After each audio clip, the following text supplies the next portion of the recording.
ವಿವಿಧ ವಿವಿಧ ಆಯಾಮದಲ್ಲಿ ಕಾರ್ಯಕರ್ತರಿದ್ದೀವಿ ನಾವೆಲ್ಲ. ನಮ್ಮದು ಏನೈತಪ್ಪ ಅಂದ್ರೆ ಯಾವ ಕೆಲಸ ಯಾವುದು ಜವಾಬ್ದಾರಿ ಕೊಟ್ಟಿದ್ದಾರೆ ಆ ಜವಾಬ್ದಾರಿಯಿಂದ ಆ ಕೆಲಸವನ್ನು ಮಾಡ್ತಕ್ಕಂಥದ್ದು. ನಮಗೆ ಇವತ್ತ ಆಚಾರ್ಯ ಕೆಲಸ ಅದು. ಆಚಾರ್ಯ ಕೆಲಸ ಏನು ಮಾಡಬೇಕು?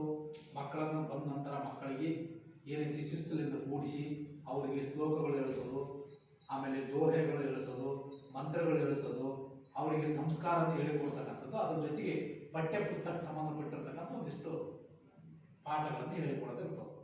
ಅದಕ್ಕೆ ನಾವು ಯಾವ್ದಕ್ಕೆ ಒತ್ತು ಕೊಡ್ತಾ ಇದ್ದೀವಿ ಅಂದರೆ, ಮಕ್ಕಳಲ್ಲಿ ದೇಶಭಕ್ತಿಗೆ ಹೇಳಿಕೊಡೋದ್ರಿಂದ ದೇಶ ಪ್ರೇಮ ಬರಬೇಕು.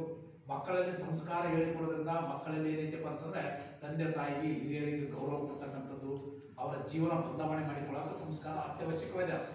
ಅದಕ್ಕಾಗಿ ಈಗ ನಾವೇನೈತಪ್ಪ ಅಂದ್ರೆ ಬಹಳ ಮುಖ್ಯವಾಗಿ ಸಂಸ್ಕಾರ ಕಡೆ ಬಹಳ ಹೆಚ್ಚು ಒತ್ತು ಕೊಡ್ತಾ ಇದ್ದೀವಿ ನಾವು. ಅದಕ್ಕಾಗಿ ನೀವೇನೈತಪ್ಪ ಅಂದ್ರೆ ಆ ಕೆಲಸವನ್ನು ಎಷ್ಟು ಸಮಯ ಇದೆ ಅಷ್ಟು ಸಮಯಕ್ಕೆ ಪ್ರಾಮಾಣಿಕವಾಗಿ, ಸತ್ಯವಾಗಿ, ನಿಯತದಿಂದ, ನಿಷ್ಪಕ್ಷಪಾತವಾಗಿ ಆ ಕೆಲಸವನ್ನು ನಿರ್ವಹಿಸಬೇಕು. ಅಷ್ಟು ಮಾಡೋಕ್ಕಾಗ್ತಲ್ಲ ಮಾಡ್ಬೋದು. ಈ ಕೆಲವೊಂದು ಕಡೆ ಹೇಳ್ತಾ ಇದ್ವಿ, ಪ್ರವಾಸಿ ಕಾರ್ಯಕರ್ತರಿರ್ಬೋದು, ಕೆಲವೊಂದು ಕಡೆ ಆಚಾರ್ಯರು ಕೆಲಸ ಮಾಡೋಂಗಿಲ್ಲ.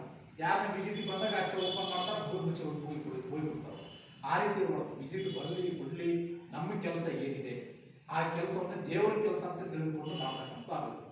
ನಮಗೇನು ದುಡ್ಡದಾಗಿ ಏನೋ ವೇತನ ಕೊಡೋಂಗಿಲ್ಲ, ದುಡ್ಡು ಪಗಾರ ಕೊಡೋಂಗಿಲ್ಲ, ಏನು ಕೊಡೋಂಗಿಲ್ಲ. ನಮ್ಮದೇನಿದೆ ಸಮಾಜಕ್ಕೆ ನಾವು ಏನಾದರೂ ಕೊಡುಗೆ ಕೊಡಬೇಕಲ್ಲ.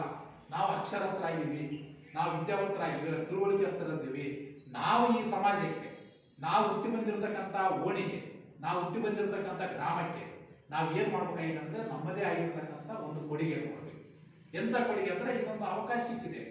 ಆಚಾರ್ಯರು ಅಥವಾ ಶಿಕ್ಷಕರು, ಟ್ಯೂಷನ್ ಹೇಳ್ತಕ್ಕಂಥ ಮಾಸ್ಟರ್ ಆಗಿ ಇವತ್ತು ಕೆಲಸ ಮಾಡ್ತಾ ಇದ್ದೀವಿ ಅಂದ್ರೆ ಆ ಕೆಲಸವನ್ನು ಏನಿದೆಪ್ಪ ಅಂದ್ರೆ ಬಹಳಷ್ಟು ಪ್ರಾಮಾಣಿಕತೆ. ದಯಮಾಡಿ ನೀವು ಅನ್ಯತಾ ಭಾವಿಸಬಾರ್ದು. ಆ 2 ತಾಸು ಅಥವಾ 3 ತಾಸು ನಿಮ್ಮ ಸಮಯ ಇದೆ, ಆ 2 ತಾಸು 3 ತಾಸು ಎಲ್ಲೋ ಕಳಿತೀವಿ ನಾವು ಸಮಯ. ಅದನ್ನು ಈ ಒಂದು ಉಪಯೋಗಕ್ಕೆ ಕೊಟ್ಟಿವಪ್ಪ ಅಂದ್ರೆ ನಮ್ಮಿಂದ ಆ ಗ್ರಾಮದಲ್ಲಿರ್ತಕ್ಕಂಥ ಮಕ್ಕಳ ಏನಾಗ್ತದೆ